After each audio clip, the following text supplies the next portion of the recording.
So hey friends, this is Mili and welcome back to my channel. दोस्तों, आज की कहानी की शुरुआत होते ही हम इस कहानी की हीरोइन को देखते हैं जो काफी डरी हुई थी, अपने घर पे बैठी हुई थी और उसके गेट पे बहुत सारे लोग नॉक कर रहे थे। वो लोग किसी को ढूंढ रहे थे, पर किसको अभी तो पता नहीं। पर हमारी हीरोइन कहती है कि मैं नहीं जानती वो कहाँ है। बहुत दिनों से उन्होंने मुझे कांटेक्ट नहीं किया है। अगर तुम लोग मुझे मार भी दोगे फिर भी मैं यही आंसर दूंगी। अब इस पॉइंट पे उन लोगों की बात से पता चलता है कि वो लोग उसके पापा को ढूंढ रहे और उन लोगों को भरोसा नहीं हो रहा था कि कोई पिता अपनी बेटी को ऐसे अकेले छोड़ के तो नहीं भाग सकता। तो इसलिए वो लोग गेट नॉक बहुत ज्यादा करने लगते हैं। पर इस टाइम पे कुछ ऑफिसर्स वहाँ पे आ जाते हैं क्योंकि उनके कोई पड़ोसी ने कंप्लेन कर दिया था कि बहुत शोर शराबा हो रहा है। हाँ, वो लोग बताते हैं कि वो लोग अपना डेट कलेक्ट करने के लिए आए हैं, पर इससे कोई मतलब नहीं था ऑफिसर्स को, क्योंकि बाकी के लोग को परेशानी हो रहा था। वो लोग रेस्ट करना चाह रहे थे, तो इसीलिए वो लोग भी चले जाते हैं फिलहाल के लिए वहाँ से। तब जाके रिलैक्स फील होता है उसको। अब थोड़ी देर बाद इसी बिल्डिंग में इस कहानी की हीरो आते हैं जो कि उसके रूम के ऊपर वाले रूम में रहते थे। तो इसलिए हीरोइन उनको कहती भी है कि तुम ऊपर रहते हो तो जल्द से जल्द तुम अपना रूम खाली कर दो, क्योंकि मेरे फैमिली पे बहुत कर्ज है और हर दिन बहुत शोर शराबा होता है यहाँ पे। ये सुन के पहले तो वो कुछ रिएक्ट नहीं करते हैं, वो पेपर निकालते रहती है अपने गेट पे से, तो वो उसकी हेल्प करते हैं एंड देन कहते हैं कि मुझे कोई फर्क नहीं पड़ता नॉइस से। उस पॉइंट पे हमें हीरोइन के पापा के बारे में पता चलता है। वो अपना सारा सामान पैक करके आधी रात में निकल रहे थे, सारा पैसा लेके। इस पॉइंट पे हीरोइन का नींद खुल गया था। वो अपने पापा को देख भी ली थी वहाँ से जाते हैं। पूछती भी है कि आप कहाँ जा रहे हैं, जिसपे वो उसको आंसर करते हैं कि बस बिजनेस ट्रिप पे कुछ दिनों में आ जाऊंगा। हाँ, काफी लेट हो चुका था, तो वो कहती है कि कल चले जाइएगा, पर वो कहते हैं कि नहीं मुझे अभी जाना है, और वैसे कोई आए ना गेट पे तो गेट मत खोलना। इस पॉइंट पे वो उनसे पूछती है कि आप वापस आइएगा ना। वो उसको पैसे देते हैं और निकल जाते हैं वहाँ से। ये सब अगेन सोच के वो रात में जगती है। वो अपना फोन भी चेक करती है जहाँ वो अपने पापा को मैसेज की हुई थी, बट कोई रिप्लाई नहीं था। तो अब थोड़ी देर बाद फ्रिज जाके चेक करती है तो कुछ भी नहीं था। तो अब नीचे जाके कुछ सामान लाने लगती है। इस पॉइंट पे उसी बिल्डिंग के कुछ लोग उसको देखते हैं और आपस में बात करने लगते हैं कि इसी के पापा भाग गए ना सारा कर्जा लेके, कैसा आदमी है वो। मतलब ऐसे ही कर करके उसके पापा का बुराई करने लगते हैं, पर वो कुछ भी रिएक्ट नहीं करती। जब ऊपर अपने रूम के पास पहुंचती है तो देखती है कि वो लोग इस पर सिर्फ उसका गेट लॉक नहीं कर रहे, वो लोग तो उसके घर में घुस चुके हैं, सब कुछ सर्च कर रहे हैं। अब उन लोगों को घर में ना ही कुछ पैसा मिल रहा था और ना ही कोई इंसान। अब इस पॉइंट पे वो लोग का नजर जाता है हमारे हीरोइन पे, पर वो खुद को शांत रखती है क्योंकि वो लोग अभी तक उसका चेहरा नहीं देखे थे, तो इसीलिए वो सीधे उन लोग को इग्नोर करके ऊपर जाने लगती है। पर हाँ, वो आदमी उसको रोकता जरूर है, पर कुछ क्वेश्चन पूछे इससे पहले हमारे हीरो आके उससे कहते हैं कि कितना लेट हो गया तुमको। वो आराम से जाके उसको पकड़ के उसका सामान ले लेते हैं। इस पॉइंट पे उन दोनों को ही वो आदमी रोकता है और उनसे पूछता है कि ये लड़की तुम्हारी गर्लफ्रेंड है। वो कहते हैं हाँ, कोई प्रॉब्लम है क्या। वो कहता है कि इसको देख के लग नहीं रहा है कि ये तुमको अच्छे से जानती है। इस पॉइंट पे वो उसको कहते हैं कि ऐसे यंग कपल्स के बीच में बोलना सही नहीं रहता। तो अब हीरोइन भी कहती है कि तुम उस लड़की के साथ क्या कर रहे थे। अब इस बात पे वो कहते हैं कि अब मान भी जाओ ना, चलो रूम पे समझाता हूँ। ऐसे ही बोल बोल के घर के अंदर चले जाते हैं। वो आदमी भी देखता है और ऊपर आने भी लगता है। अंदर वो जाके उनको थैंक यू बोलते ही रहती है कि वो उसका मुंह पकड़ लेते हैं, क्योंकि वो जान रहे थे कि गेट के बाहर वो आदमी है। वो गेट पे जाके आराम से कहते हैं कि अब गुस्सा छोड़ भी दो ना, मैं तुम्हें बेड पे अच्छे से ट्रीट करूंगा। ऐसे बोल के अपने हाथ को किस भी करते हैं और वैसे वो भी आंसर दे रही थी उनकी बातों का। और ये सब सुन के वो आदमी भी चला जाता है। तो वो उसको कहते हैं कि तुमको ये जगह छोड़ देना चाहिए, वो लोग ऐसे ही ये सब जाने नहीं देंगे। वो कहती है मेरे पास जाने का कोई जगह नहीं है, पर एक बार वो लोग चले जाएंगे तो मैं चली जाऊंगी अपने रूम पे। वो कहते हैं तुम्हारे पापा वो कब आ रहे हैं। वो कहती है कि हाँ, बात हुआ था कुछ दिन पहले, वो जल्द ही आ जाएंगे। तो अब इस बात पे वो कहते हैं कि फ्रिज में खाना रखा है, खा लो, मैं जा रहा हूँ अपने रूम में रेस्ट करने। अब इस पॉइंट पे वो क्या ही जाएगी खाना खाने, वो वहीं बैठ के रोने लगती है और वो अपने रूम में जाके बैठ के सोचने लगते हैं। ऐसे ही करते करते जब बहुत टाइम हो जाता है तो वो फिर अपना सामान लेके चली जाती है और तब वो अपने रूम से बाहर आते हैं। इधर इसका घर तो पूरा फैला हुआ था। अपनी माँ का फोटो उठा के जल्दी से साफ करने लगती है। तभी इसके रूम पे कोई आता है। ना हमारे हीरो ही आते हैं। वो उससे सीधे पूछते हैं कि टूल बॉक्स कहाँ पे है। वो बताती है तो वो जाके डोर का लॉक फिक्स करने लगते हैं और लॉक फिक्स करने के बाद वो उसका फ्रिज खोलते हैं तो फ्रिज में तो कुछ भी नहीं था। तो वो उसको कुछ कहते नहीं है, सीधे घर से निकल जाते हैं। तो वो भी फिर अपने काम में लग जाती है और थोड़ी ही देर बाद वो सारा सामान लेके आते हैं जो भी उनको समझ में आया था, वो सब लाइक खाने पीने का। पर उनको थोड़ी पता था कि वो क्या खाती पीती है, तो उनको जो भी समझ में आया था वो सब वो लाए थे। तो ये पकड़ा के वो जाने लगते हैं। तो वो कहती है कि मुझे अभी तक तुम्हारा नाम नहीं पता, जिसपे वो अपना नाम बताते हैं। उनका नाम था ज़्यांग्यान एंड देन वो अपना नाम भी बताती है, उसका नाम था ज़्यांगबू। तो अब ये सारी बातें होने के बाद वो चले जाते हैं वहाँ से। वो छत पे जाते हैं, एक फोन छिपा के रख रखे थे वो वहाँ पे। उस फोन से किसी को कॉल करते हैं और उनकी बातों से पता चलता है कि वो कोई मिशन पे, वो कोई चीज पता लगाने की कोशिश कर रहे हैं, पर अभी तक उनका काम पूरा नहीं हुआ था, तो उनको अपने इन्फॉर्मेशन का खास ख्याल रखना था। तो अब ये सारी बातें करके वो वापस से फोन छिपा के जाते हैं, पर उस टाइम पे हमें पता चलता है कि उनके पीठ पे बहुत सारा चोट का निशान था। अब यहाँ से सीन शिफ्ट होता है, वो अपने काम पे जाते हैं। उनका आज काम का पहला दिन था। एज अ बॉडीगार्ड वो एक क्लब में काम करना शुरू किए थे और एक और बॉडीगार्ड से उनका जान पहचान भी हो गया था। तो वो दोनों फ्रेंड्स बन चुके थे। तो वो उनको सारी बातें बता रहा था, मतलब इस क्लब के बारे में, क्योंकि वो 6 महीना पहले ही ज्वाइन किया था। तो अब इस पॉइंट पे एक ग्रुप वहाँ पे आता है। बस वो उस आदमी को देखते हैं पर इसके बाद कुछ नहीं होता, वो लोग चले जाते हैं वहाँ से। तभी वहाँ पे एक लड़का किसी से बदतमीजी कर रहा था, जिसके बारे में उनका फ्रेंड उनको बताता है कि वो इस क्लब के शेयर होल्डर का बेटा है। तो बस अपने पापा के दम पे इतना उछलते रहता है, ड्रिंक कर लेता है तो सबसे बदतमीजी करने लगता है। एक स्टाफ का तो हड्डी तक तोड़ दिया था और अभी भी वो आदमी वैसे दूसरे स्टाफ को मार ही रहा था। ये तमाशा देख के वो ग्रुप भी देखना शुरू कर देता है कि हो क्या रहा है। और इतनी देर में ज़ियांग जाते हैं उसके पास। पहले तो उसको अच्छे से कहते हैं कि आप जा सकते हैं, यहाँ पे ये कोई तमाशा करने की जगह नहीं है, पर वो तो उनको भी मारने के लिए भी रहा था। अब पहले वो हाथ नहीं उठा रहे थे उस पे, बस साइड हो जा रहे थे, इसी में वो आदमी गिर पड़ जा रहा था। पर वो आदमी तो पूरा चाकू लेके भिड़ जाता है उस पे। तो अब तो उसको पिटाई खाने से कोई नहीं रोक सकता था। तो पिटाई खाने के बाद उसका जो आदमी था वो तो भाग जाता है और उसको भी इस जगह से बाहर निकाल दिया जाता है। और ये सारा चीज उस आदमी को बहुत अच्छा लगता है, जिसको हम फिफ्थ मास्टर कहेंगे, क्योंकि सारे लोग तो उनको यही कह रहे थे ना। वो पूछते हैं कि वो है कौन, जिस पे उनको बताया जाता है कि ये यहाँ का नया सिक्योरिटी गार्ड है। पर इसके आगे वो कुछ नहीं कहते, वो चले जाते हैं। पर हाँ, उनका एक आदमी था, वो अपने एक आदमी को जरूर कहता है कि अभी जिसका पिटाई हुआ है उसके पापा जो कि पोर्ट पे प्रेजेंट है, उनको जाके बता दो कि उनके बेटे के साथ क्या क्या हुआ है। और साथ में ये भी कहता है कि ये जो लड़का है ना, इसको बोलो कि कल मुझसे आके मिले। इधर उनका फ्रेंड तो बहुत ज्यादा इम्प्रेस हो गया था उनसे, पर जो भी था काम खत्म करके वो लोग घर जाने लगते हैं। इस पॉइंट पे उनके फ्रेंड के हाथ में कुछ था, तो वो पूछते हैं कि ये क्या है, जिसमें वो बताता है कि क्लब में बहुत सारे क्लाइंट्स केक ऑर्डर तो करते हैं पर खाते नहीं है, तो वेस्ट होने से अच्छा है कि वो अपनी बहन के लिए लेके जा रहा है। और उसके पास वैसे काफी था, तो वो ज़ियांग को भी दे देता है कुछ। और वैसे उस टाइम पे उनके दिमाग में भी चल रहा था कि जो वो लड़की है यानी कि ज़ियांग, उसको भी मीठा काफी पसंद है और उनका दोस्त दे ही देता है, तो वो मना भी नहीं करते। तो अब अपने घर जाने से पहले वो उसके घर जाते हैं। वो भी बहुत खुश होती है वैसे उनके आने पे। वो उसको केक देते हैं और जाने लगते हैं, जिस पे वो कहती है कि हम साथ खा सकते हैं। तो अब इस पॉइंट पे वो उसको ऐसे जगह लेके जाते हैं जहाँ से इस सिटी का व्यू अच्छे से दिख रहा था। वहाँ पे दोनों बैठते हैं, वहाँ पे वो केक खाती है। वहाँ पे वो उनसे पूछती है कि वो यहाँ पे करने क्या है। वो कहते हैं बस पैसे कमाने। तो अब ऐसे ही बातें करते रहते हैं। तब वो उससे उसका एज पूछते हैं। वो कहती है 18। वो कहते हैं ग्रेजुएशन हो गया तुम्हारा? वो बोलती है हाँ। जिस पे वो उससे पूछते हैं कि अब कौन सी यूनिवर्सिटी में जाना है तुमको। अब उसको जिस यूनिवर्सिटी में जाना था उसका वो नाम भी बताती है और साथ में ये भी कहती है कि उसको जर्नलिस्ट बनना है। इसलिए नहीं कि उसको पैसा मिलेगा, इसलिए क्योंकि वो सारा सच्चाई लोगों को बता पाएगी और ये सच में बहुत हार्ड है। तो अब इस पॉइंट पे वो उसको अपने घर का चाबी देते हैं। वो कहते हैं कि अगर कभी खतरा फील हो तो मेरे घर पे आ जाना। वो ले तो लेती है पर पूछती है कि आपको डर नहीं लगता क्या मुझसे? वो कहते हैं क्यों डरना है? जिस पे वो कहती है कि मेरे फैमिली में इतना कर्ज हो गया है, तो इस वजह से तो मेरे नेबर्स भी मुझे अवॉइड कर रहे हैं। उन लोग को इस बात का डर है कि अगर उन लोग को मेरे साथ वो लोग देख ले जो लोग हमेशा आते हैं पैसे मांगने के लिए, तो वो लोग भी फंस सकते हैं। पर आप अलग हो। वो कहते हैं तब तो तुमको मुझसे डरना चाहिए। पर क्यों? तो इतने रात को एक स्ट्रेंजर के साथ ऐसी जगह पे बैठी हो, अगर कुछ हो गया तो? वो कहती है मुझे भरोसा है यहाँ पे, भले मैं आपका बैकग्राउंड नहीं जानती हूँ पर मैं सेंस कर सकती हूँ कि आप आदमी अच्छे हैं। अब ये सुन के वो भी क्या बोले, कुछ नहीं बोलते हैं और वो भी आराम से केक खाने लगती है। अब यहाँ से सीन शिफ्ट होता है नेक्स्ट डे। वो उसी आदमी से मिलने जाते हैं जो उनको बुलाया था और उसका नाम था सूपा। वो उनसे पूछता है कि तुम यहाँ पे किस पर्पज से आए हो, मतलब दूसरे सिटी में? वो कहते हैं मेरा फैमिली गरीब है तो पैसे कमाने के लिए। वो पूछता है कि काफी अच्छा लड़ाई कर लेते हो, कहाँ से सीखे? जिस पर वो कहते हैं कि बचपन से ही काफी बदमाश था, कुछ साल पढ़ाई भी किया, उसके बाद शाओलिन टेम्पल भेज दिया गया था, वहीं पे बहुत साल रहा था और वहीं पे मार्शल आर्ट भी सीखा था। तो अब इस पॉइंट पे वो आदमी उनको एक काम देता है। वो उनको पोर्ट भेजना चाह रहा था ताकि वो वहाँ से कुछ गुड्स ले आ पाए। वो भी रेडी हो जाते हैं ये काम करने के लिए। जिस पे सूपा उनसे कहता है कि तुम पूछे नहीं कि कौन सा सामान लाना है? वो कहते हैं कि आप बताए नहीं तो मुझे पूछने का कोई जरूरत नहीं है। तो अब इतना बोल के वो चले जाते हैं। पर उस टाइम पे सूपा का आदमी आके उनसे क्वेश्चन करता है। वो कहता है कि आपने उस लड़का को अकेले भेज दिया पोर्ट? उस पोर्ट को उसके पापा कंट्रोल करते हैं, यानी कि जिसको वो मारे थे ना, उसके पापा का बात हो रहा था यहाँ पे। तो वहाँ पे ज़ियांग को भेजना सेफ तो नहीं है। इस बात पे सूपा कहता है कि वो लड़का स्मार्ट है, ये उसका टेस्ट रहेगा, क्योंकि फिफ्थ मास्टर चाहते हैं कि वो उसके साथ काम करे, तो इसके लिए तो केपेबल होना पड़ेगा ना। और साथ में वो उसको कहता है कि तुम किसी को भेजो उसके टाउन, उसके बारे में सारा इन्फॉर्मेशन निकालेगा। इतना बोल के वो चला जाता है। अब इधर ज़ियांग पहुँचते हैं पोर्ट। वो जाके सीधे उस आदमी को कहते हैं कि उनके बॉस उनको कुछ सामान लाने के लिए यहाँ पे भेजे। पर वो आदमी कहता है कि तुमने मेरे बेटे को मारे थे ना। और वैसे आज तक वो आदमी भी अपने बेटे पे हाथ नहीं उठाया था। तो ज़ियांग पहले थे जो उसको पीटे थे, तो अब बदला लेना तो निश्चित था। वो बदला लेता भी है। वो कहता है कि जाके सूपा को कह दो कि मैं उसका सामान तो भिजवा दूंगा पर तुम्हारी सांसें ले लूंगा। अब इतना बोल के सारा आदमी भिड़ जाता है उनपे। अच्छा खासा लड़ाई भी होता है, वो सभी को कूटते भी है और थोड़ी थोड़ी देर बाद सुपा का सामान लेके वहाँ पे पहुँच भी जाते हैं। अब मारे थे तो मार खाए भी थे, इंजर्ड तो थे ही पर बहुत ज्यादा नहीं। पर उनके इस काम से वो खुश बहुत हुआ था। वो निकाल के बताता है कि उसमें था क्या, तो वो कहते हैं ये तो बस सिगार है और एक सिगार के लिए तुमको इतना मारा वो, पर तुम जाओ जाके रेस्ट करो, अपना इंजरी ठीक करो, फिफ्थ मास्टर नेक्स्ट महीने आ जाएंगे तो अब तुम उनके साथ जाओगे। तो अब ये सुन के वो भी निकल जाते हैं। इधर सियांगो बहुत खुश थी। तभी उसके फोन पे मैसेज आता है कि मैं जानता हूँ तुम घर पे हो। ये देख के वो जल्दी जल्दी जाके सारा कर्टेन्स लगाने लगती है। तभी फिर मैसेज आता है कि तुमको क्या लगता है कर्टेन्स लगा देने से सब ठीक हो जाएगा।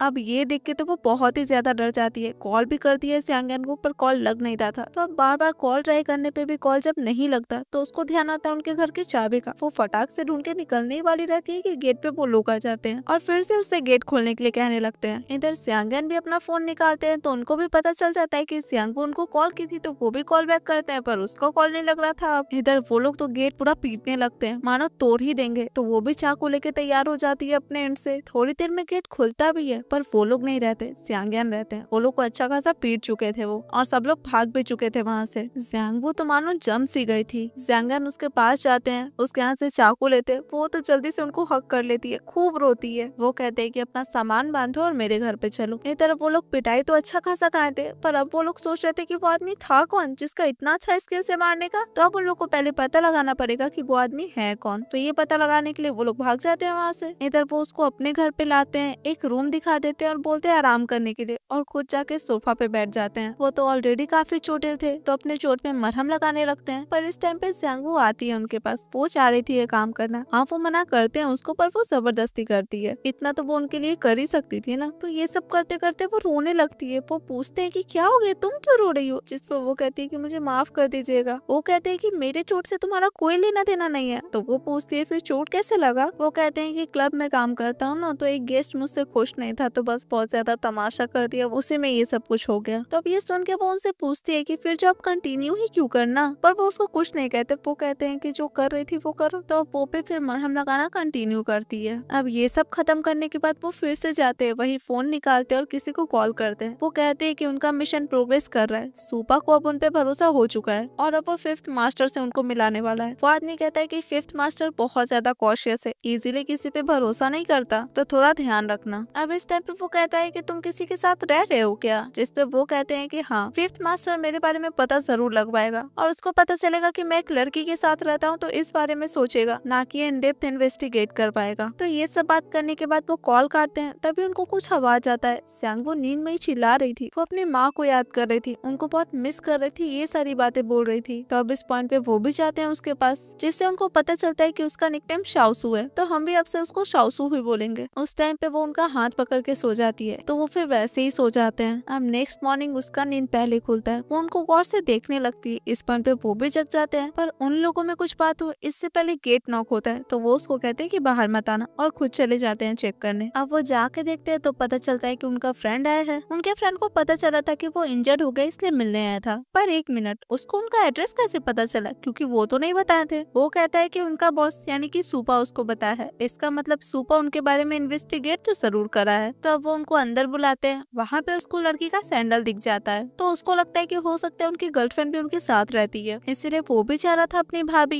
यानी कि सियांगन की वाइफ को हेलो बोलना। पर वो कहते हैं कि वो रात को कुछ ज्यादा ही थक गई थी। अब इस बात पे दोस्त होने के नाते वो उनका टांग तो खींचता है पर वो उसको घर से निकाल देते हैं, मतलब बाद में मिलते हैं ऐसा कहते हैं। अंदर से ये सारी बातें वो भी सुन रही थी। तो वो बाहर आती है तो देखती है कि सच में उसका सैंडल तो यहीं पे है। अब यहाँ से सीन शिफ्ट होता है 1 महीना बाद। वो जाते हैं फिफ्थ मास्टर से मिलने के लिए। वहाँ पे फिफ्थ मास्टर पहले से ही किसी को पनिश कर रहे थे। क्यों? क्योंकि वो आदमी उसको धोखा दिया था, वो पुलिस को दे दिया था कोई इन्फॉर्मेशन, तो इसी की वजह से उसको पनिशमेंट मिल रहा था। तो ये सब करने के बाद उनका ध्यान जाता है हमारे हीरो पे। वो उनके इंजरी के बारे में पूछते हैं जो कि ऑलमोस्ट हील हो चुका था अब तक। तो अब वो उससे सीधे पूछते हैं कि तुम मेरे साथ काम करना चाहते हो? वो कहते हैं कि अगर आप मुझे चांस देना चाहते हैं तो जरूर। तो डेफिनेटली वो तो उनको चांस देना चाहते ही थे। वो सुपा को कहते हैं कि उनको एक कार दे दिया जाए और साथ में कुछ आदमी भी दे दिया जाए, यानी कि अब उनका ओहदा काफी बढ़ चुका था। तो उनके कहे अनुसार ये सारा चीज उनको दे दिया जाता है। तो वो जाके सभी को कहते हैं कि हम लोग एक ही जैसे हैं, तो क्यों ना वो लोग सब बार में जाके ड्रिंक करें, मतलब थोड़ा एंजॉय करें। तब अगले ही पल सब पहुंच जाते हैं बाहर, अच्छे से ड्रिंक करते हैं, मस्ती करते रहते हैं। पर सियांगन एक जगह बैठे रहते हैं, वो ज्यादा कुछ नहीं करते। वहाँ पे एक लड़की भी आती है उनको अप्रोच करने। पर हाँ, इन सब के टाइम एक आदमी जरूर उन पे ध्यान दे रहा था जो कि वो भी नोटिस करते हैं। इधर उसको देख के वो उस लड़की के साथ ड्रिंक भी करते हैं। और वैसे वो आदमी 5th मास्टर का था। वो कॉल करके उनके आदमी को बताता है कि वहाँ पे चल क्या रहा है। और अभी तक सियानियांग के एक्शन से उन लोग को कुछ भी गलत नहीं लग रहा था, मतलब कुछ भी सस्पिशियस नहीं लग रहा था। पर 5th मास्टर फिर भी कहते हैं कि उस पर नजर रखो, क्योंकि कोई इंटेंशन होता है तो समझ में आता है कि वो उसके साथ काम क्यों कर रहा है। पर वो आदमी सबसे ज्यादा खतरनाक होता है जिसके इंटेंशन के बारे में कुछ आइडिया नहीं होता। इधर साओशु बैठ के वेट कर रही थी क्योंकि वो अभी तक घर नहीं आए थे। उसको लग रहा था कि पता नहीं कुछ हो गया क्या उनको। पर तभी वो आते हैं, बहुत ड्रंक थे। वो पूछती है कि इतना ज्यादा ड्रिंक क्यों कर लिए। वो कहते हैं कि कलीग्स के साथ बाहर गया था तो थोड़ा ज्यादा पी लिया। अब इस टाइम पे उसका ध्यान जाता है उनके पट्टी पे। वो सोच रही थी वापस से कर देने के लिए सही, पर जैसे ही शर्ट हटाती है उनके बॉडी पे उसको लिपस्टिक का मार्क भी दिखता है और लड़की के परफ्यूम का स्मेल भी आता है। तो वो कहते भी है कि इतना सरप्राइज क्यों हो रही हो लड़की के लिपस्टिक का मार्क्स देख के। वो कहती है नहीं कुछ नहीं, और ये पट्टी आप खुद से कर लीजिए। इतना बोल के वो चली जाती है। तब वो याद करते हैं कि वो जब खड़े थे तो एक लड़की आती है, उनको अप्रोच करती है रात साथ में बिताने के लिए, पर वो उसको झटक के चले जाते हैं। इधर नेक्स्ट डे उनको बताया जाता है कि 5th मास्टर चाहते हैं कि वो उनके साथ वेस्ट सिटी चले। हाँ, वो पूछते हैं कि इसमें कितना दिन लगेगा, पर इसके बारे में उनको कुछ भी नहीं बताया जाता। तो अब वो भी जाते जाते उसको बता देते हैं कि वो कुछ काम से जा रहे। वो पूछती है कि कितना टाइम लगेगा, जिस पे कहते हैं कि अभी तो पता नहीं, पर कुछ दिन लग सकता है। तो वो कहती है कि मेरी चिंता मत कीजिएगा, मैं घर पे रहूंगी, कहीं नहीं जाऊंगी, पर आप ध्यान रखना। इतना बात सुनने के बाद वो निकल जाते हैं। पर हाँ, जाने से पहले वो अपने फ्रेंड को जरूर कहते हैं उनकी गर्लफ्रेंड का ध्यान रखने के लिए। तो अब ऐसे ही दिन बीतता है। वो अकेली रहती है, अपनी मम्मी से बात करते रहती। तभी गेट पे उनका फ्रेंड आता है। वो उसको कुछ बुक्स देने आया था। वो कहता है कि सियानियांग भेजे हैं, अगर आप बोर हो रही होंगी तो पढ़ लीजिएगा। इतना देके निकल जाता है। अब ये तो उसका रोज का हो गया था, कभी फ्रूट्स, कभी फ्लावर्स, कभी ग्रोसरी, हर दिन कुछ न कुछ देने पहुंच जाता। वो एक दिन कहती है कि आपको रोज आने का जरूरत नहीं है। वो कहता है कोई बात नहीं, मैं नीचे ही रहता हूँ। पर ये बात तो साओशु को बिल्कुल भी नहीं बताना चाहिए था उसको, पर गलती से निकल गया था बेचारे के मुंह से। वैसे वो पूछती है कि क्या बोला आपने। वो कहता है कि कुछ नहीं मैं जा रहा हूँ। निकल जाता है वहाँ से। तो ऐसे ही कुछ देर बाद वो भी वापस आ जाते हैं। इस बार 5th मास्टर उनके काम से बहुत ही ज्यादा इम्प्रेस हुए थे और अब तो वो उनको फैमिली ही समझने लगे थे। तो अब ये सब होने के बाद वो अपने फ्रेंड से पूछते हैं कि इन दिनों में कुछ हुआ तो नहीं था। वो तो क्लब के बारे में बताने लगता है कि नहीं कुछ नहीं हुआ था। फिर याद आता है कि वो अपनी गर्लफ्रेंड के बारे में उससे पूछ रहे हैं। तो वो बताता है कि उनके कहे अनुसार वो हर दिन पहुंच जाता था उसको देखने के बहाने कुछ न कुछ लेके, और वो उस बिल्डिंग में ही नीचे रहता था। मतलब इन शॉर्ट वो ठीक है। तो वो उसी टाइम पहुंच जाते हैं घर पे। उसके लिए केक लेके भी गए थे, पर घर पे तो वो थी ही नहीं। हर जगह चेक करते हैं, कॉल भी ट्राई करते हैं, तो उसका फोन तो घर पे ही था। इस पॉइंट पे वो अपने फ्रेंड को कॉल करके पूछते हैं कि तुम तो बोल रहे थे वो ठीक है, पर वो है कहाँ। अब उनके फ्रेंड को भी कोई आइडिया नहीं था। तो वो निकल जाते हैं उसको ढूंढने के लिए, पर पहले छत पे जाते और वहाँ पे उनको वो मिल जाती है एक लड़का के साथ बैठे हुए। वो हंस के बात कर रही थी उससे। वो जाते हैं उसके पास तो वो बताती है कि ये मेरा दोस्त है साओ। वो पूछता है कि पर ये कौन है। तो वो कहती है कि इनका नाम सियांग्यान है। जिसपे वो लड़का कहता है कि ये वही नेबर है जिसके बारे में तुम बताई थी। इस पॉइंट पे वो उसका हाथ पकड़ के ले जाने लगते हैं, पर वो भी पकड़ लेता है। वो कहता है कि ऐसे सेफ नहीं है किसी लड़का के साथ रहना, तुम मेरे साथ रह सकती हो मेरे घर पे। वो कहती है नहीं कोई जरूरत नहीं है, मैं ठीक हूँ। और इतना तो बोलती है कि वो उसको लेके चले जाते हैं। अब इस पॉइंट पे पता चलता है कि वो जब घर पे अकेली थी तब उसको कॉल आया था इस साओ का। वैसे वो इस सिटी में था नहीं पहले से, वो वापस आया था और साओशो के फैमिली के बारे में उसको पता चला। तो वो उससे मिलना चाह रहा था, इसीलिए एड्रेस पूछता है। पर वो उसको इस बिल्डिंग का कोई भी रूम नंबर नहीं बताती। वो छत पे आने के लिए कहती है मिलने के लिए। तो वहीं पे वो लोग मिलते हैं, बातें भी करते हैं ढेर सारी। वो उसके बारे में पूछता है, उसको पैसे देने की कोशिश करता है ताकि उसके पढ़ाई में उसका हेल्प हो पाए, पर वो कुछ भी लेने से मना करती है और साथ में उसके घर जाने से तो बिल्कुल ही मना करती है। तो वो प्रेजेंट में उसको नीचे लेके आते हैं। गुस्सा तो बहुत आ रहा था उनको। वो सीधे उससे पूछते हैं कि अपना फोन क्यों नहीं लेके गई थी। वो कहती है मैं भूल गई थी। वो कहते हैं भूल गई थी, अगर वो लोग फिर से आ जाते तो। वो कहती है बस छत पे गई थी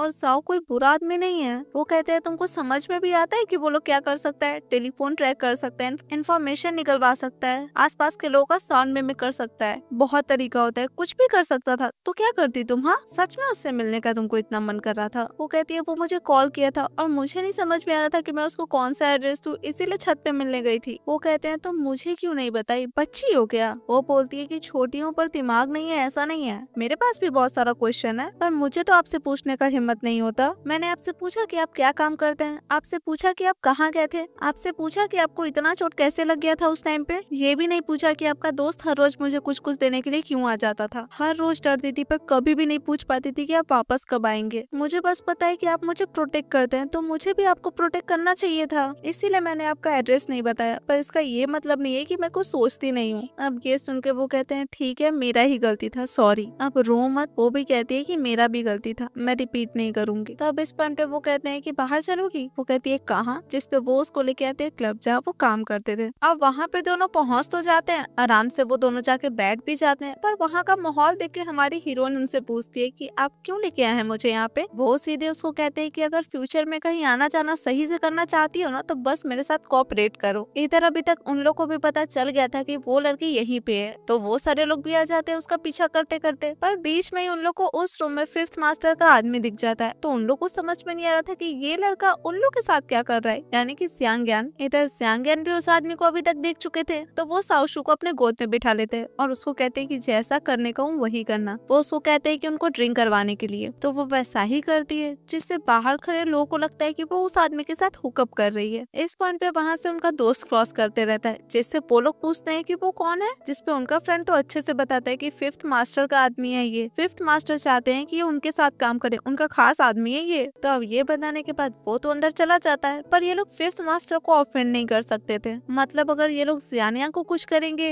तो फिफ्थ मास्टर तो ऑफेंड होंगे ही ना। तो वो लोग सोचते हैं कि जब तक इस लड़का यानी कि जियांग्यान का मन नहीं भर जाता उस लड़की से, तब तक वो लोग उस लड़की को कुछ नहीं करेंगे। एक बार उसका मन भर जाए उसके बाद तो वो उस लड़की को छोड़ ही देंगे, उसके बाद ये लोग अपना कर्जा वसूल कर लेंगे उससे। तो यही सोच के वो लोग वहाँ से चले जाते हैं, जो कि हमारे हीरो भी देख रहे थे। तो वो साशु को कहते हैं कि आज से वो लोग तुम्हें कभी परेशान नहीं करेंगे। वो पूछती है कि क्यों, जिस पर वो कहते हैं कि वो मुझसे डरते हैं और तुम मेरी हो। अब ये सुन के वो उनके गोद से हट के बैठ जाती है। तभी वहाँ पे फिफ्थ मास्टर आते हैं। वो साशु को देखते हैं तो पूछते हैं कि तुम्हारी गर्लफ्रेंड है? वो कहते हैं कि हाँ, बस बाहर घुमाने लेके आया हूँ। इस पॉइंट पे उसको भी बोलते हैं उनको ग्रीट करने के लिए, और वो करती भी है। तो अब थोड़ा बहुत बात करके वो उनको कहते हैं कि ये ड्रिंक कर लिए थोड़ा सा, तो मैं घर जाता हूँ। वो कहते हैं घर जाने का क्या जरूरत है, टॉप फ्लोर पे प्राइवेट रूम्स है तो तुम वहाँ जा सकते हो। अब उनका कहा बात था तो वो टाल भी नहीं सकते थे। वो लोग जाते हैं वहाँ पे। उस रूम में घुसते ही समझ जाते हैं कि वहाँ कैमरास इंस्टॉल्ड है, तो वो उसके करीब जाके कहते हैं कि कोऑपरेट करो मेरे साथ। अब वो भी मना नहीं करती है, तो वो उसको पकड़ के किस करना शुरू कर देते हैं। इस पॉइंट पे वो भी कुछ नहीं कहती, वो उसको बेड पे पटकते हैं एंड अपना शर्ट निकाल के फेंकते हैं, वो भी उस कैमरा पे। उसके बाद अपने फोन में टाइप करके उसको बताते हैं कि यहाँ पे कैमरास इंस्टॉल्ड है और उसको क्या बोलना है ये भी बताते हैं। तो वो कहती है कि मैं शावर लेने जा रही हूँ। वो भी कहते हैं कि हाँ ठीक है जाओ, और जाके वॉशरूम में शावर ऑन कर देते हैं और तब आराम से आके उसका कॉर्ड काट देते हैं, तब जाके रिलैक्स होते हैं। इस पॉइंट पे वो कहती है कि इस रूम में कैमरा इंस्टॉल था, इसका मतलब फिफ्थ मास्टर करवाए थे, इसका मतलब वो आप पे भरोसा तो नहीं करते, और मैं छोटी जरूर हूँ पर बेवकूफ नहीं हूँ। मुझे आप बताइए कि आप करते क्या है। वो कहते हैं कि हाँ, वो सारा कुछ जानबूझ के किए थे और उनको इस बात का डर है कि मैं उनकी जगह ले लूंगा। वो पूछती है कि आप झूठ बोल रहे हैं ना। वो कहते हैं कि कोई कोई चीज कम जानने में ही भलाई होता है। अब इस पॉइंट पे कोई गेट नॉक करता है, तो वो उसको कहते हैं कि जाके तुम कंबल ओढ़ लो, और खुद जाके गेट खोलते हैं। वहाँ पे एक आदमी उनको कुछ देने आया था, जो कि वो बिल्कुल भी नहीं देते और गेट बंद कर देते हैं। अंदर जाके वो उसको कहते हैं कि तुम आराम से सो, मैं कल तुमको घर लेके चलूंगा। अब वो भी क्या करे, सो जाती है, पर सोचती जरूर है कि एग्जैक्टली है कौन ये, इस बारे में उसको अभी तक नहीं पता था। इधर ये सारा बात फिफ्थ मास्टर को भी पता चलता है, तो अभी तक तो उसको उन पे कोई भी शक नहीं हुआ था। पर हाँ, तभी वो अपने आदमी से पूछते हैं कि चार्लिन कब आएगी। वो बताता है कि कल आएगी, जिसपे वो कहते हैं कि जियानिया को भेज देना उसको लाने के लिए। अब नेक्स्ट डे चार्लिन आ भी जाती है और उसको बताया भी जाता है कि फिफ्थ मास्टर किसी को भेजे उसको लाने के लिए। वैसे उसको किसी के भी साथ जाने का मन नहीं था, पर फिर बेकार से उतरती है। जियानिया अपना इंट्रोडक्शन उसको देते हैं। वो कहती है कि तुम यही वेट करो, मैं आ रही हूँ। अब वैसे तो वो उसके साथ जाना चाह रहे थे, पर वो कहती है कि तुमको क्या लगता है तुम मुझे प्रोटेक्ट कर पाओगे। वो कहते हैं बिना ट्राई करे कैसे पता चल जाएगा। तो वो भी आगे कुछ नहीं बोलती, वो चली जाती है अंदर, और बेचारे हमारे सियाने वहीं पे खड़े रहते हैं। ऐसे ही करते करते रात हो जाता है। उसको एकदम उल्टी जैसा फील होने लगता है, तबीयत भी खराब लग रहा था उसका, पर वो थोड़ा सा शांत हो गए, खुद से उनको बताना शुरू करती है। उसके बातों से पता चलता है कि वो किसी बूढ़ी आदमी के साथ अभी टाइम स्पेंड करके आई है। और आगे वो कहती है कि तुमको क्या लगता है मैं फिफ्थ मास्टर की वाइफ हूँ? ऐसा कुछ नहीं है, तुम लोग उसके पालतू हो और मैं उसकी टूल हूँ, बस पैसे कमाने के काम आती हूँ। जहाँ उसको मन करता है वो मुझे भेज देता है। अब वैसे ये भी पता चला था कि उन लोग के पैसे जियांग ही उसको लेके आए हैं यहाँ पे, क्योंकि वो लोग बहुत ज्यादा ही बदतमीजी कर रहा था उससे। अब इस बात से वो कहते हैं कि मैं जो कर सकता था मैंने वो किया। ये सुन के चार्लिन कहती है कि तुम पहले हो जिसने ये बात कहा है। इतना बोल के वो जाने लगती है, पर लड़खड़ाते भी रहती है तो वो उसको पकड़ लेते हैं, मतलब सहारा देके लेके जाते हैं। इधर वो जाती है अपने फ्रेंड से मिलने, बहुत दिन बाद गई थी अपने दोस्त से मिलने के लिए। अच्छा खासा बात होता है दोनों में। और वैसे शाओसू के लाइफ में जो भी चल रहा था इसके बारे में उसके फ्रेंड को पता था, तो ये भी पता था कि वो अभी किसी नेबर के हाउस पे रह रही है। वैसे वो कहती है कि तुमको डर नहीं लगता? वो कहती है नहीं, उसने मेरी बहुत हेल्प की है। जिसपे उसके दोस्त कहती है कि हो सकता है वो तुमको पसंद करता हो, और तुम्हारे हावभाव से तो ऐसा लग रहा है कि तुम भी उसको उसको पसंद करती हो। ये सुन के वो कहती है कि मुझे ये बात तो नहीं पता, पर मुझे बस इतना पता है कि उसके साथ बहुत अच्छा फील होता है। उसकी दोस्त कहती है कि इसी को तो कहते हैं पसंद करना। तो अब ऐसे ही बातें करते करते रात हो जाता है। वो जाओ के साथ घर वापस आ रही थी, तभी बीच में रास्ते में वो सियांग को देखती है उसी लड़की के साथ। वो भी उन दोनों को देखते हैं, पर इस टाइम कोई किसी को कुछ नहीं कहता। तो अब यहाँ से सीन शिफ्ट होता है। वो अपने रूम पे जाते हैं। वो उसी आदमी को आगे का बात बताने लगते हैं। वो कहते हैं कि उनको गेट पे बाहर ही रोक दिया गया था, उनको अंदर जाने नहीं दिया गया था। तो इसका मतलब तो यही हुआ ना कि फिफ्थ मास्टर उन पे अच्छे से भरोसा नहीं करते हैं। पर सामने वाला आदमी उनको कहता है कि हो सकता है चार्लिन तुम में इंटरेस्टेड है, तो तुम उसका हेल्प ले सकते हो अपना काम निकलवाने के लिए। अब बात तो सही था, उन लोग के पास टाइम भी काफी कम था,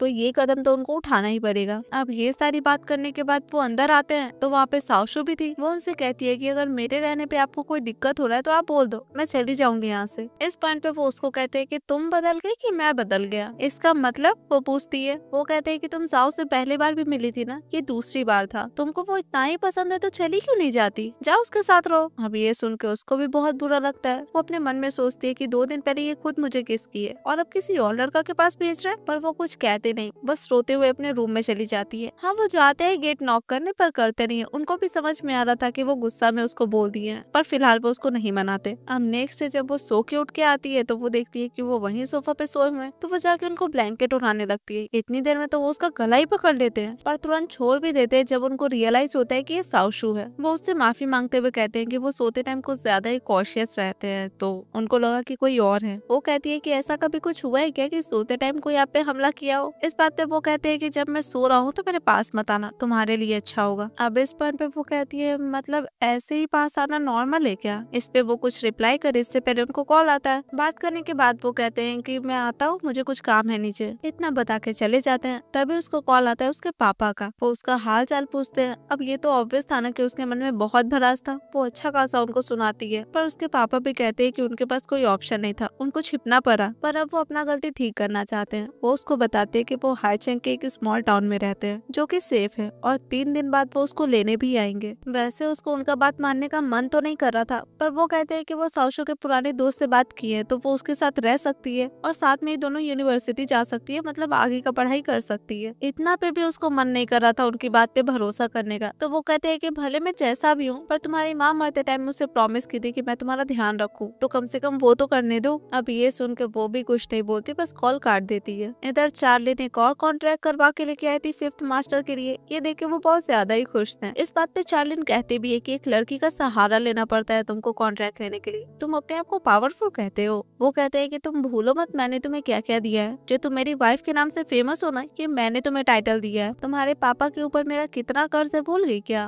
पर वो तो वो चुका नहीं पाए, बदले में तुम्हें दे दिए। तुम्हें मैं फ्री में खाना कपड़ा सब कुछ दे रहा हूँ, तो और क्या चाहिए तुमको? वो कहती है तुम मुझे जितना करने के लिए बोलते हो मैं सब कुछ करती हूँ, और वैसे मुझे पता है कि तुम्हें लोगों का नहीं पैसों का पड़ा है, तो अब इतना करने के बदले कुछ तो मैं तुमसे डिमांड कर ही सकती हूँ। वो कहते हैं बताओ क्या? जिस पे वो कहते हैं कि मुझे किसी के साथ जाना है। पर किसके? तो सियानियांग के साथ। वो चाहती थी कि वो जहाँ जाएगी सियानियांग उसके साथ जाए। तो अब हाँ, उसका रिक्वेस्ट तो बड़ा था, पर फिफ्थ मास्टर फिर भी ये पूरा करते हैं। वो सियानियांग को बुलाते हैं और कहते हैं चार्लिन के साथ जाने के लिए बॉर्डर टाउन। तो अब दोनों निकल जाते हैं वहाँ के लिए। वो कहती है कि क्यों खुश नहीं लग रहे हो? वो कहते हैं मैं तो यही सोच रहा हूँ कि आप मुझे क्यों चूज की हैं। इस पॉइंट पे वो उसको किस करने के लिए बढ़ती है, पर वो चेहरा घुमा लेते हैं। तो वो खुद ही कहती है कि देखा तुम सबसे अलग हो, इसलिए वैसे अगर तुम चाहो तो मैं तुम्हारी हेल्प कर सकती हूँ, मैं तुम्हें फिफ्थ मास्टर बना सकती हूँ, उनका पोजीशन दिलवा सकती हूँ। इस पॉइंट पे वो शॉक रह जाते हैं, जिसपे वो कहती है कि बस मजाक कर रही थी, इतना डरने का कोई जरूरत नहीं है। पर अभी जाना कहाँ है, क्वेश्चन ये था। तो वो कहती है कि शॉपिंग करने। तो अब दोनों शॉपिंग करने पहुंचते हैं। वहाँ वो एक ड्रेस ट्राई करते रहती है। उसको देख के स्टाफ तो भर भर के उसका तारीफ करते रहती है, पर सियानियांग का नजर एक बार भी उस पे नहीं जाता।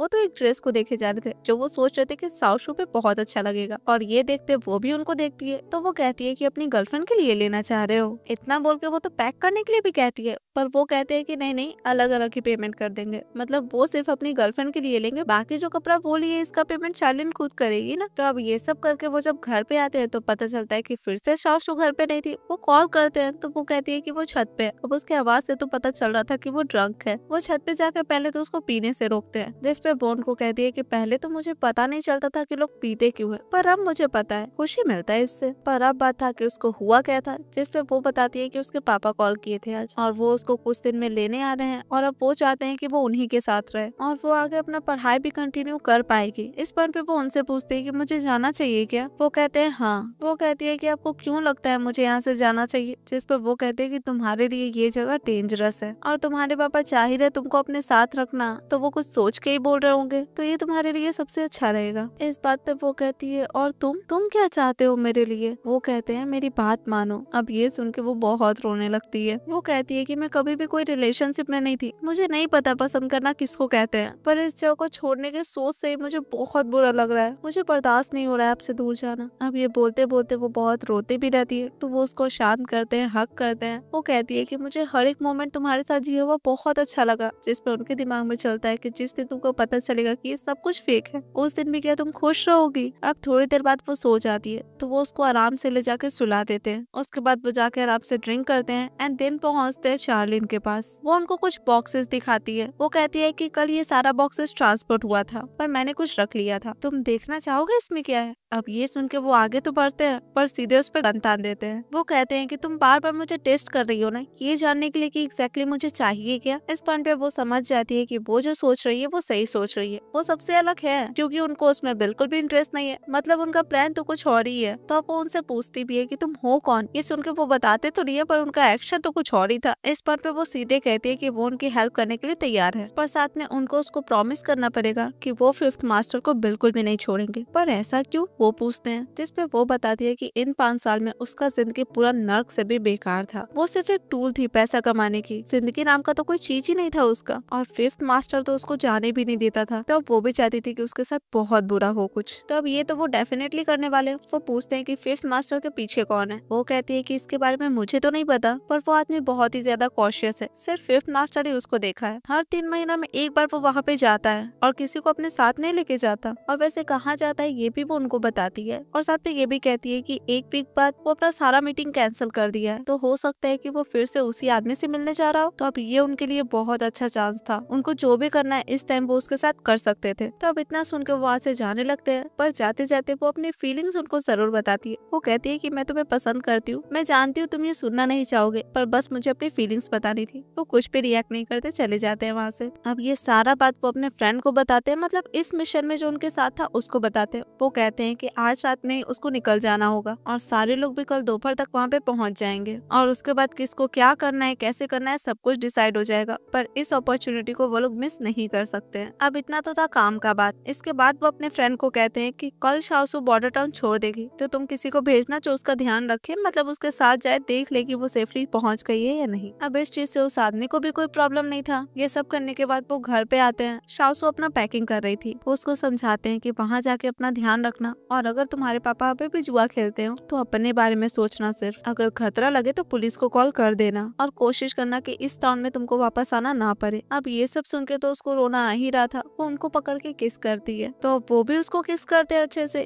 क्योंकि बुरा तो उनको भी लग रहा था उससे दूर जाने का। पर फिर उठ के जाने भी लगते हैं। वो उनको रोकती है। वो कहती है कि उसको डर लगता है अकेले सोने से, क्या वो सोने में उसकी हेल्प करेंगे। वो उसकी हेल्प करते हैं। वो जब तक नहीं सोती वो आराम से उसके साथ सोते हैं। हाँ, शुरू में तो उसको नींद नहीं आ रहा था। वो उनको पकड़ के सोती है तो वो भी उसको पकड़ लेते हैं। पर आधी रात को अपना सारा सामान पैक करके एक नोट छोड़ के वो वहाँ से चले जाते हैं। उस नोट में लिखा था कि ये पैसे लो और यूनिवर्सिटी जाके अपना पढ़ाई कंटिन्यू करो और मुझे भूल जाओ। अब यहाँ से सीन शिफ्ट होता है 3 साल बाद। हमें एक यूनिवर्सिटी का सीन दिखाया जाता है जहाँ पे सारे स्टूडेंट्स बहुत ही ज्यादा एक्साइटेड थे, पर ऐसा भी क्या होने वाला था, तो कोई किसी को प्रपोज करने वाला था। तो वो लोग जाके देखते हैं तो पता चलता है कि उनके कॉलेज का सबसे हैंडसम लड़का किसी लड़की को प्रपोज कर रहा है। और वो थी कौन, तो वो थी हमारी हीरोइन शाओसू। पर वो तो इस प्रपोजल को साफ साफ मना कर देती है। ऐसे ही कर करके कुछ दिन और बीतता है और उसको अब जॉब भी लग जाता है। वो जर्नलिस्ट बन जाती है और उसके काम से वैसे उसके सीनियर कुछ ज्यादा ही इम्प्रेस्ड थी और वो उसके काम का बड़ाई भी कर रही थी। तो यही सारी बातें जब चल रहा था तब एक और कलीग आती है उसकी। वो बहुत ज्यादा ही परेशान थी क्योंकि उसको घर से कॉल आया था कि उसकी बेटी का तबीयत खराब हो चुका है, अभी हॉस्पिटलाइज है, तो उसको इमरजेंसी में जाना पड़ेगा। तो कल जो वो इंटरव्यू लेने वाली थी वो नहीं ले पाएगी, तो वो चाह रही थी कि उसके सीनियर किसी और को अरेंज कर दे उसके जगह। अब ये सारा बात तो साउशो भी सुन रही थी, तो वो मान जाती है इंटरव्यू लेने के लिए। हाँ, उसका कल छुट्टी था, पर फिर भी छुट्टी तो टाला भी जा सकता है ना। तो अब ये सारी बातें होने के बाद वो घर पे आती है, वापस से अपने काम पे लग जाती है। तभी उसके फ्रेंड का उसको कॉल आता है और वो उसको बता रही थी कि उसके टीचर अब रिटायर हो रहे हैं, तो क्यों ना बॉर्डर टाउन जाके वो लोग गेट टुगेदर कर ले, अपने सारे पुराने क्लासमेट से मिल ले, क्योंकि वो लोग के स्कूल के ही टीचर रिटायर होने वाले थे, तो वहाँ तो जाना पड़ेगा ना। अब बॉर्डर टाउन का नाम सुन के वो जाने से मना कर देती है। इसका रीजन तो वो भी जानती थी, उसकी फ्रेंड भी जानती थी, और आप भी तो जानते ही है ना। ऑब्वियसली हमारे सियांग यांग की वजह से, वो अपने पास्ट एक्सपीरियंस की वजह से वहाँ नहीं जाना चाह रही थी। उस टाइम पे हमें पता चलता है कि वो सियांग यांग के बारे में बहुत सारा इन्फॉर्मेशन कलेक्ट करने की कोशिश कर रही थी, पर उसको बस इतना पता चला था कि वो जो भी कुछ बताया है वो सब सिर्फ झूठ था, सच क्या था उसको नहीं पता। तो अब नेक्स्ट डे उसको जैसा कहा गया था वो जाती है इंटरव्यू लेने के लिए अच्छे से, लेके जब रिटर्न होने लगती है तभी वो वहाँ पे चार्लिन को देखती है, तो वो जल्दी से उसके पीछे भागती है। हाँ, वो तब तक लिफ्ट पे चढ़ चुकी थी, पर इससे क्या हुआ, वो उससे मिलती भी है और सीधे पूछती है कि तुम ज़ेनियांग को जानती हो। तो अब दोनों बैठते हैं बात करने के लिए। चार्लिन उससे कहती है कि तुम उसकी गर्लफ्रेंड हो ना। वो कहती है तुम जानती हो मुझे। वो कहती है कि हाँ, वो तुम्हारे बारे में बताया था, यहाँ तक कि वो तुम्हारे लिए कपड़ा भी खरीदा था। तो अब वो उससे पूछती है कि तुम जानती हो वो है कहाँ पे। चार्लिन कहती है कि तुमको उसका आइडेंटिटी नहीं पता क्या। वो कहती है वो